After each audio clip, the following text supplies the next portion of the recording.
家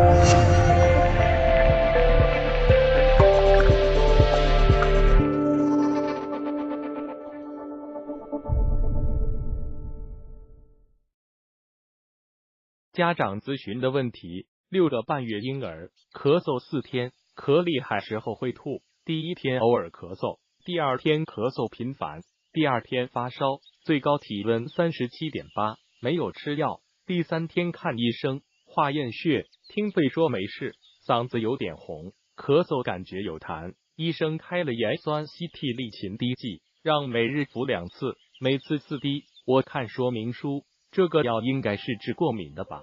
我听小孩的咳嗽感觉像嗓子有痰又咳不出来似的，这个药有用吗？可以再加上安秀特罗口服液吃吗？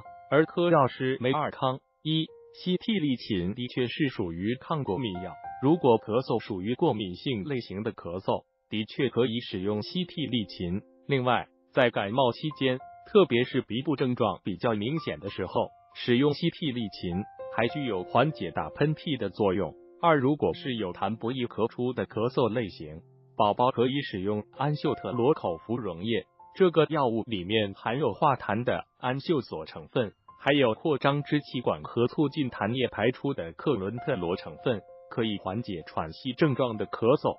3. 一痰镜现在正常使用，关于是否使用西替利嗪，需要看孩子现在服用西替利嗪以后，晚上睡觉咳嗽是否好转了。如果可以缓解夜间咳嗽，西替利嗪可以继续使用，如果没有效果，那就把西替利嗪停了哈。4. 如果孩子咳嗽没有好转，演变成剧烈咳嗽症状，或者又出现了发烧的症状，那么请医院及时就诊，排除继发细菌感染的可能性。评论：孩子感冒期间使用抗过敏药西替利嗪或氯雷他定，可以缓解打喷嚏的作用。另外，可能对于咳嗽过敏介质引起的有点作用，比如对于血常规显示是酸性粒细胞值偏高的。